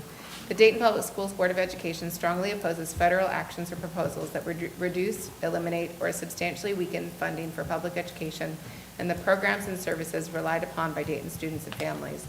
The board calls upon Ohio's congressional delegation and other appropriate state and federal policymakers to protect stable adequate and equitable funding for public schools, and to oppose funding reductions that would negatively affect Dayton Public Schools students, families, educators, and staff. Number 2, protect essential student supports. The board affirms its commitment to protecting equitable educational opportunities and the programs and services students need to learn and thrive. These include Title I services, IDEA, and special education services, school nutrition, mental health and school safety supports, before and after school programming, transportation, intervention services, English learner supports, career and technical education, educator and staff support, services for students experiencing housing insecurity, and other essential student and family resources. Number 3, support a parent and community advocacy coalition. The board will support the establishment and ongoing work of a parent and community advocacy coalition made of parents, caregivers, students, educators, school staff, community organizations, faith institutions, advocates, and other community stakeholders. The coalition will help strengthen meaningful and family community engagement, increase understanding of education funding and policy, identify priorities, concerns, and barriers affecting Dayton students and families, elevate parent, student, educator, and community voices, identify essential student and family supports that should be protected or strengthened, support participation in local, state, and federal advocacy efforts impacting Dayton Public Schools. Number 4, strengthen DPS, family, and community collaboration. The board will support collaboration between the Parent and Community Advocacy Coalition and appropriate Dayton Public Schools staff, departments, and committees, including family and parent engagement, Title I, and other relevant student and family support areas. This collaboration should help identify priority needs and supports for students and families, improve communication and access to information and resources, help families understand what supports are available and how to access them, connect families with meaningful opportunities to participate, contribute, and advocate, identify barriers that make community partnership difficult, create clearer opportunities for parents, educators, community organizations, faith institutions, and other partners to contribute resources, expertise, programs, services, volunteers, and other support to Dayton students and families.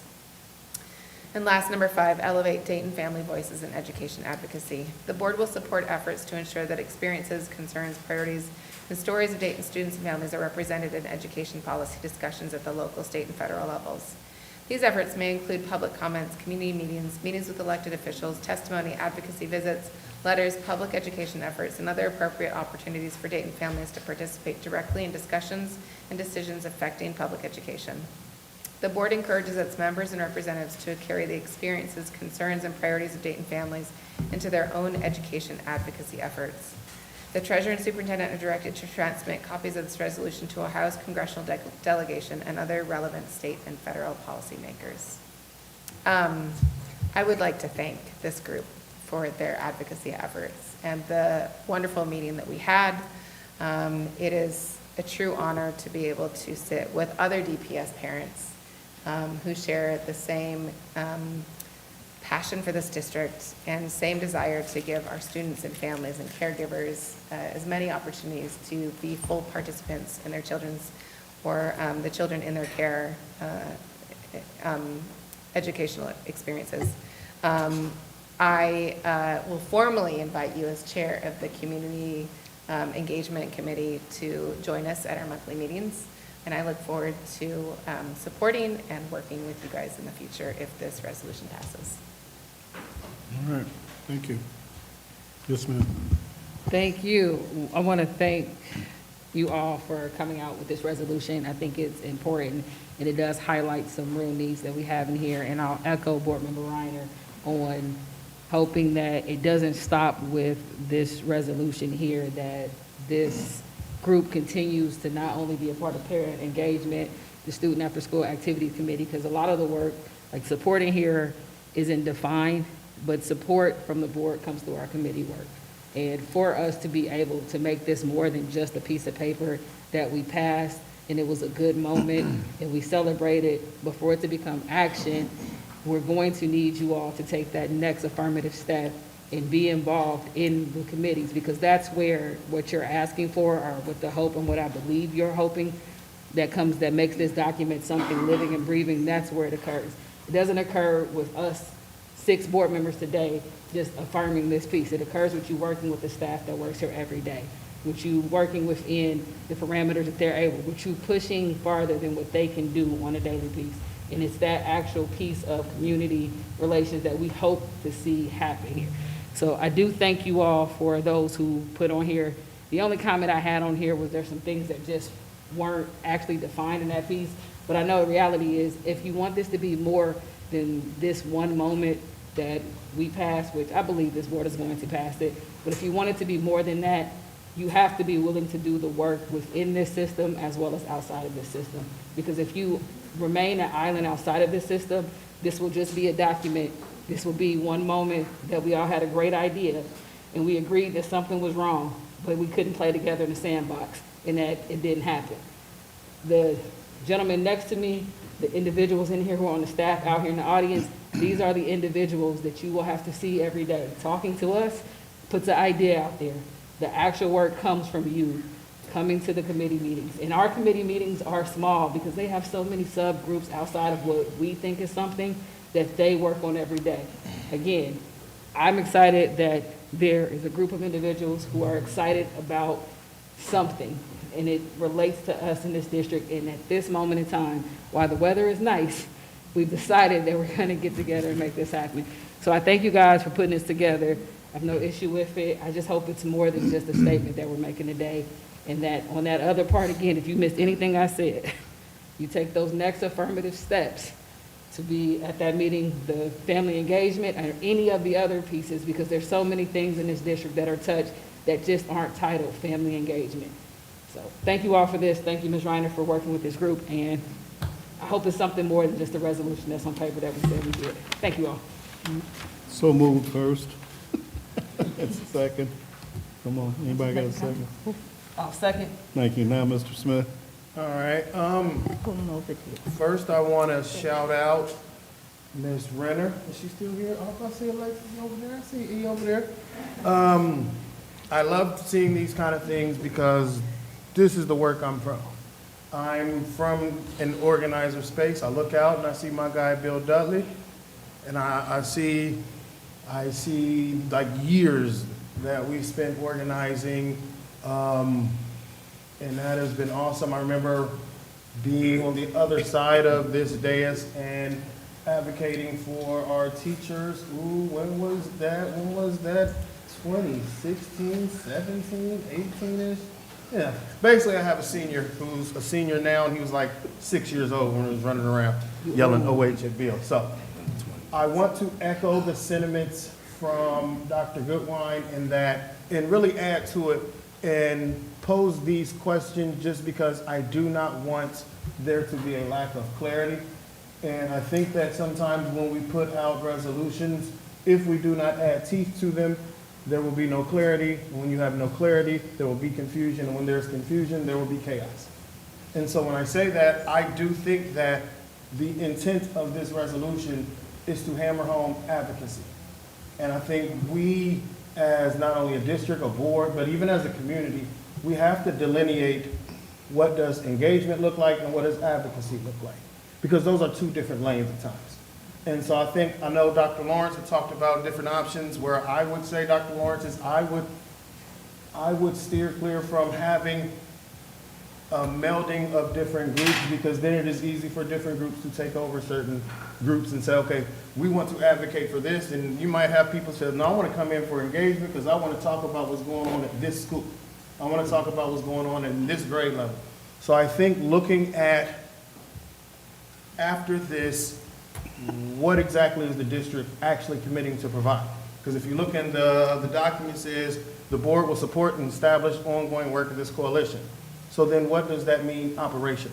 Like, I would want us to actually go back and say, does that mean we're going to provide staff time, meeting space, communications assistance, data, training, district personnel, funding? Like, I want, and I will ask you and task you actually, Dr. Lawrence, if you can, because I know you're on that, of actually getting with those responsible for creating this document to actually look at those things. And being able to come back, and I think you could probably get it done about at least a 2-month space. I would hope it would be less than that. Because I think when we talk about advocacy, I want to define that. When we talk about engagement and advocacy, where do we line that? Are we talking about using district resources? Because then that comes into a different bucket. If we're saying, all right, we want to help this advocacy group in training. So I think I want to lift up the words of Dr. Goodwine, but then also by questioning these things and putting these things in place, Dr. Lawrence, that I think bringing not only Ms. Goins, but I think Stacy Worley, the work that he does in Columbus on behalf of this district and being an advocate for this district and lobbying, I think that we can come up with something that is distinct and different. Because I think we're moving into a space where we talk about what's going on in our government, that we have to be passionate about what we advocate for, but then we also have to watch, are we advocating as a district, or is the district educating residents to learn how to be powered up to advocate for themselves? And that is a distinct, different thing. It is different for Dayton Public Schools to take a government stance, and it's then Dayton Public Schools partnering with people to show them how to cross that bridge themselves as well. Because what I wouldn't want to do is come back 6 months to a year from now and we say nothing happened. Nothing happened, that we just took a vote and we didn't do anything. So in this, Dr. Lawrence, I would ask that you gather a team to meet with the representatives, and whoever is here, you are already invited, trust me. But I want to make sure we get that out, Dr. Lawrence, and if you can circle back to the board within 2 weeks to let us know when those things will be scheduled, and then have something back to us within 2 months to see if there's something that we need to put through policy, if there are members from this group that would like to join some of our board committees, because I do think the work has to be the work. And I don't want to hamstring you or anybody else by having any vagueness. So I really want to strengthen everything that is here. Once again, thanking everybody that came out to speak. It can be a daunting task. Everybody who participate in having these conversations, and everybody out there in this community who advocates for their children, their grandchildren, their nieces, nephews, their friends, their neighbors, because we need that. We need more and more people to step up and speak out and stand up for what they believe in and have conversations. And on our end, I think it's incumbent of our district to educate people, to educate them for what they can do, what we have, the resources that we have. So I think if we can connect those, and I'll circle back with you and help you with that too, Dr. Lawrence, if need be. I'll try to stay unbusy. But I do appreciate this and definitely plan on supporting it. But I just wanted to add those things in so we can make sure that we can look back on this date as the date that we really stood up advocacy for our parents in the community. Thanks, Doc. You got it. Anyone else? All right, Madam Treasurer. President Bailey, Yes. Mr. Lacy, Yes. Ms. Garrison, Yes. Dr. Goodwin, Yes. Ms. Reinhardt, Yes. Mr. Smith. Yes. 6 yeses. Motion to adjourn. Second. Wait, hang on. Okay. Before we adjourn, I would like to quickly address something that was raised during public comment. We do have a handful of policies that are not specifically directed towards flock cameras, but they are directed towards data surveillance, camera placement. I believe at one point there was an ask for a flock-specific policy, but that has never been passed. It's no secret that I've been opposed to the flock cameras. If we're going to have flock cameras and we are not going to get rid of them, I would ask Dr. Goodwin, as chair of the policy committee, to bring that issue to the policy committee for consideration. The chief is already working on that, him and Ms. Hamilton. She gave us some stuff, so they are already on that piece of it, and we should see that at our next policy. In policy committee? Yep. Thank you. All right, thank you, Mr. President. Motion to adjourn. We already had it, it's moved to second. Moved by Dr. Bailey, second by Dr. Goodwin. Madam Treasurer. President Bailey, Yes. Mr. Lacy, Yes. Ms. Hold Garrison. on, everybody. Yes. Please. Ms. Garrison, Yes. Dr. Goodwin, Yes. Ms. Reinhardt, Yes. Mr. Smith. Can't shut out Bill Dudley without shouting out Joni Watson. 6. Yes.